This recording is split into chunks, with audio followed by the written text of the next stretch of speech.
Welcome to Matters Morgan, the regular ramblings of an old grumpy man. There is usually about as much truth in my writings as there are fairies at the bottom of the garden. In other words, I tell lies. But for once, this is a true story, accurate in every detail. And that, believe me, is saying something.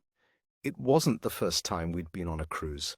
On several occasions, my wife and I had risked consignment to the workhouse by blowing far more than we could afford for a couple of weeks on the ocean waves. We call it joyful irresponsibility. On this ship, the MV Artemis, homeward bound from Iceland, there were in the region of 1,200 passengers.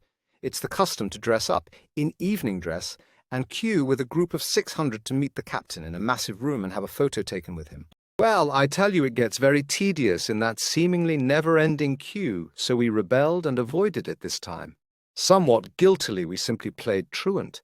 But the guilt grew until, finally, I wrote the following letter and had it delivered to the captain. Dear Captain Pembridge, my sincere thanks to you for the kind invitation to your cocktail party last Wednesday. It will not, however, have escaped your notice that neither my wife nor I attended the party. I write now to put your mind at rest, since I understand that you were quite disturbed by our absence. Indeed, I have it on good authority that you were utterly distraught on realizing that the occupants of cabin L216 were nowhere to be seen. Word spread rapidly around the ship that Captain Pembridge was saddened that the Morgans had not turned up. You are, then, entitled to an explanation. The fact is that we are not very good in a long queue and tend to pick fights with fellow passengers. We long ago discovered that since we are both 5 foot, 3 inches, this is not a good idea. So there we are, Captain. Now you know.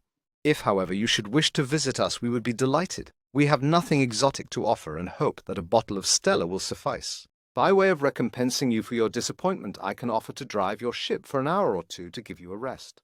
I have had a full driving license for over 50 years. Sincerely, Tim Morgan. P.S. My car is a Honda Civic, and, in common with your ship, it is far from new. P.P.S.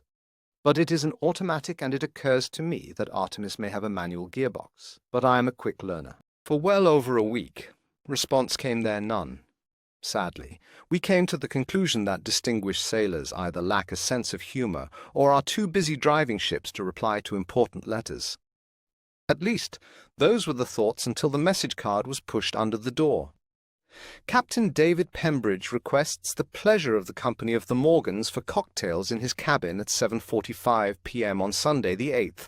So, no queue, no fighting, and a small group of world-class musicians and celebrities. Pianist Cristiano Burato, the incomparable Richard Baker, the Morgans. The latter two were clearly the subject of some speculation by the others. The Morgans. Are they famous? Well, of course we are. What is known as one's 15 minutes of fame.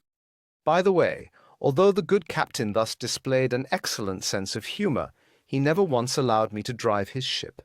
It must indeed have had a manual gearbox. Like and subscribe for more Matters Morgan, TTFN.